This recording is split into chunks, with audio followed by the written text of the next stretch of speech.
পড়ার বিষয় পক্ষ থেকে বলছি, তোমরা যারা 2027 সালে পরীক্ষা দেবে, মাধ্যমিক জীবনের প্রথম বাইরে গিয়ে পরীক্ষা দেবে, অর্থাৎ যারা এখন ক্লাস 9-এ পড়ছো, তাদের রেজিস্ট্রেশন শুরু হয়ে গেছে, মাধ্যমিক পরীক্ষার রেজিস্ট্রেশন।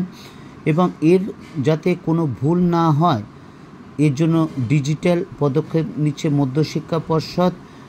2026 সালে পরীক্ষার্থীরা এবার অনলাইনে রেজিস্ট্রেশনের জন্য সব তথ্য আপলোড করতে পারবে। এর জন্য একটা বিশেষ পোর্টালও চালু হয়েছে। এর ফলে প্রায় 7.5 লক্ষ পড়ুয়া উপকৃত হবে এবং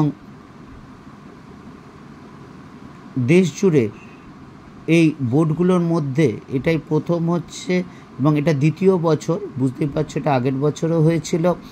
অর্থাৎ যাতে রেজিস্ট্রেশনে কোনো ভুল না হয় শিক্ষার্থীদের, সেই জন্য আগের বছরের মতো এই বছরও মধ্যশিক্ষা পর্ষদ অনলাইনে রেজিস্ট্রেশনের সব তথ্য যাচাই করে নিতে পারবে। কারণ কোনো কারণে যদি ভুল হয়ে যায় সেটা কিন্তু রেকটিফাই করা যাবে বা সংশোধন করা যাবে এবং এর জন্য একটা পোর্টালও চালু হয়েছে।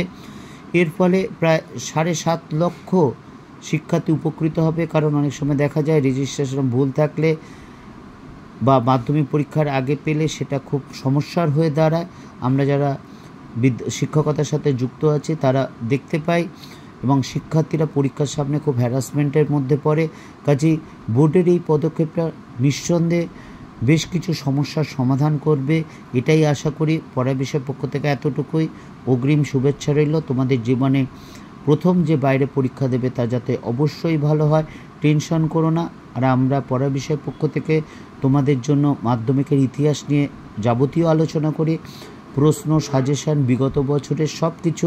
কাজেই যদি মনে হয় তাহলে আমাদের চ্যানেলটি দেখে লাইক করে সাবস্ক্রাইব করে বেল আইকন টিপে রেখো। ইতিমধ্যে আমরা বেশ কিছু নোট সাজেশান দিয়ে দিয়েছি যেগুলো মাধ্যমিকে এসেছিলো বা মাধ্যমিকে আসতে পারে। পড়া বিষয়ের পক্ষ থেকে এতটুকুই।